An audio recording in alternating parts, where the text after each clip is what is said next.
I'm really excited today. Today's video is going to be on my conversion story to Islam.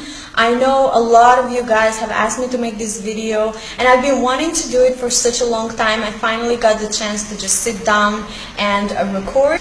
I'd like to start by saying that I come from a non-religious family.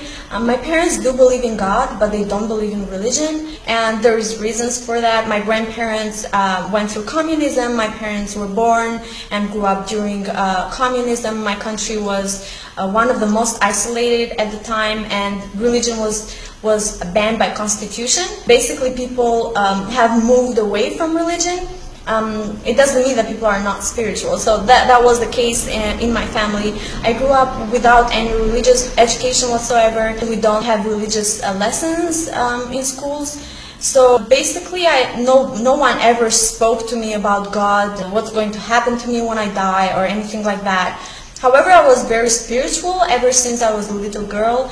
I used to always ponder about life and the purpose of my existence, why I am in this world, what is going to happen to me after I die, why the world is so complex and who created it, what's the purpose of us being here. So I always had these thoughts in my mind, and I used to meditate a lot. Ever since I was very little, I used to go out in the garden and just look at the stars at night and just think, who created these stars? It's just such a perfect creation. When I was about 9 years old, I started going to church. Now, nobody in my family went to church.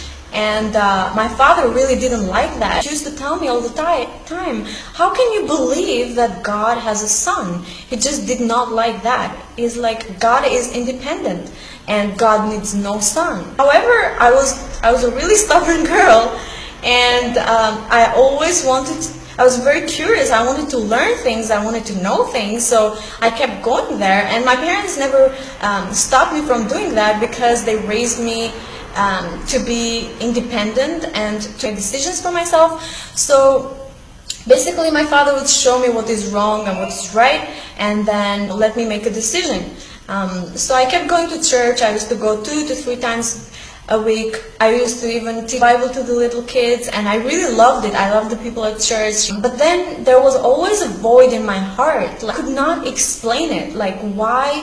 Why I have this religion, I'm reading the Bible, but there are still things that I keep wondering about and I can't find answers to.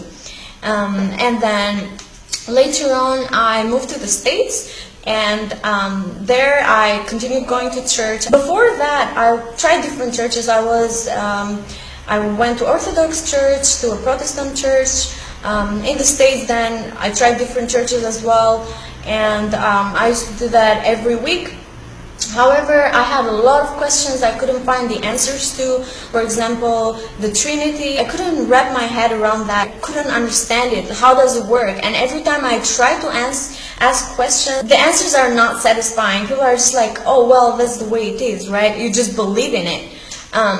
However, for me to believe something, it needs to make sense to me. It has to make logical sense, and it has to be something rational. Anyways, I went to the States, made friends from all over the world, and I used to go to parties with them. And I'm seeing all these college kids, they're drinking and they're smoking, all kinds of crazy things, and I felt really, really uncomfortable. Every time they would offer me a drink, I'd be like, no, I don't want it. Well, why don't you want it? Don't you want to have fun? I'm like, well, I can have fun without drinking. I really hated the peer pressure, why people weren't themselves and they were just trying to fit in and live the college life, right? So I felt very uncomfortable in that kind of environment. And then at the same time, I was doing a lot of activities back home. I was on TV, on different shows. I used to do acting. I was an MC for many concerts, and just a lot of places and activities in which I were in the center of the attention.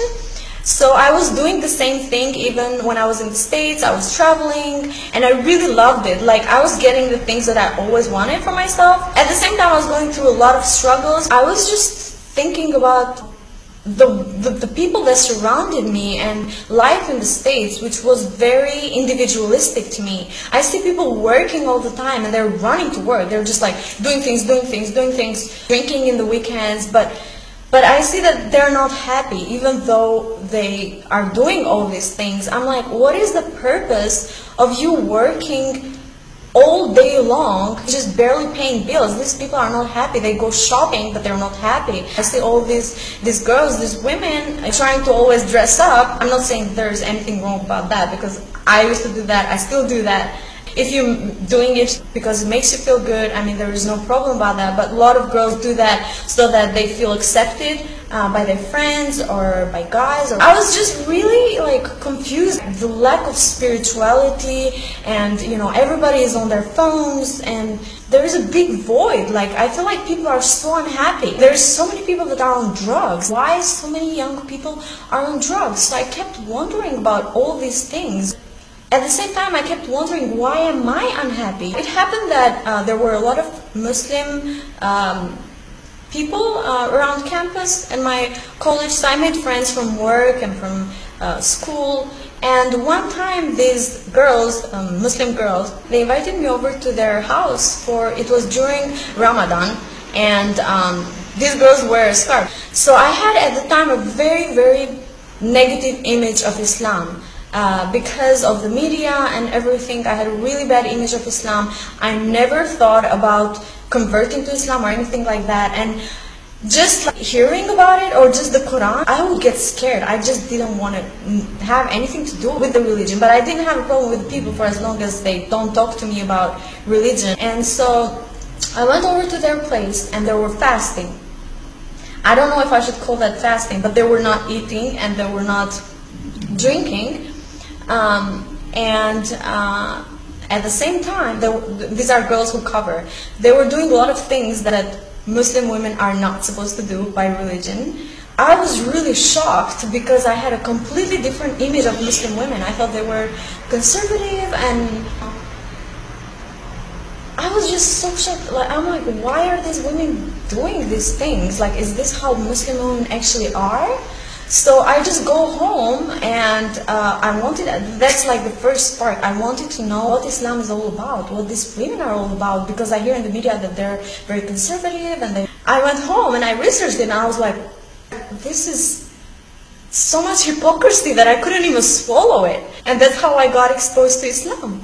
I did not know at the time that all it takes for someone to be a Muslim or to be called a Muslim is for them to declare that there is no God but God, and Muhammad, peace be upon him, is his prophet, believe in the angels and the holy books. But I didn't know that there are a lot of Muslim people who do things that are completely against religion.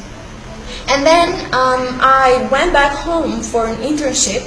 I was wondering how I can grow spiritually, and how I can become a better person, how I can understand this world, and how I can find answers to all these questions I have, how I can fill this void I have in my heart.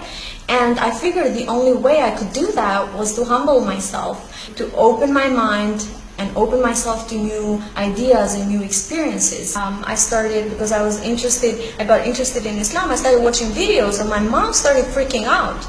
And her reaction was really not good. So I kind of had to hide that. I was really confused during that time. Then in September, school started again, so I went back to the States. I was taking a class on different world religions, so I was learning about different ideologies, theologies. I then searched Islam and what does it mean, and it means a voluntary submission to God. It's not just a submission, it's a voluntary submission to God.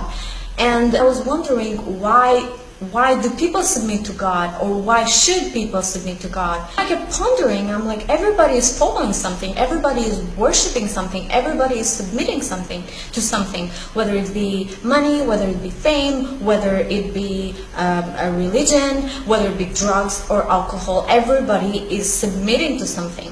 So I said, then why not submit to something that is worth submitting to?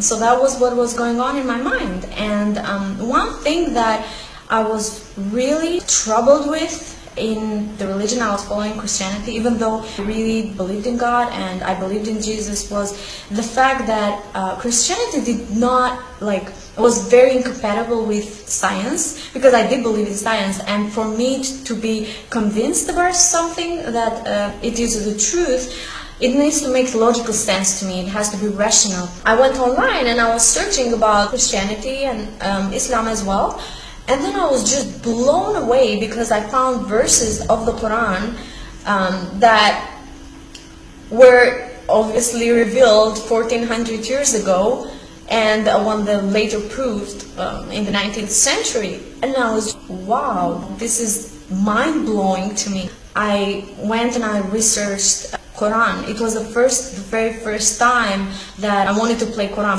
I don't know why, but I was always scared to even listen to it. That's how powerfully media impacted my thinking.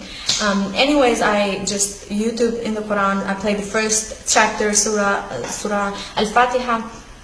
And as soon as I heard it, I don't know what happened to me. I kept crying. I replayed that for 6 hours. Penetrated my heart so deeply that I just don't know how to explain it. It was just so powerful. And I learned it in Arabic that same day as I was playing it. I don't know, I was just so impacted by it. Like, I couldn't stop crying.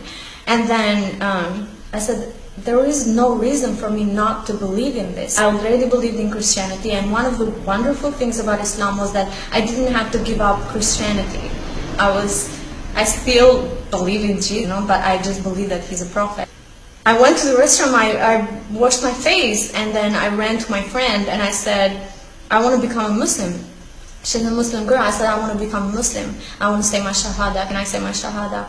That was like the most wonderful thing that ever happened to me. And then after that has been a really long journey, a beautiful journey, but at the same time very challenging. It's not easy to be a Muslim convert living in the West. But that's a completely different story. Perhaps I will share with you another time. I hope you really liked this video and enjoyed it. If you did, please subscribe to this channel, like this video, share it with your friends, and keep an eye for my next videos.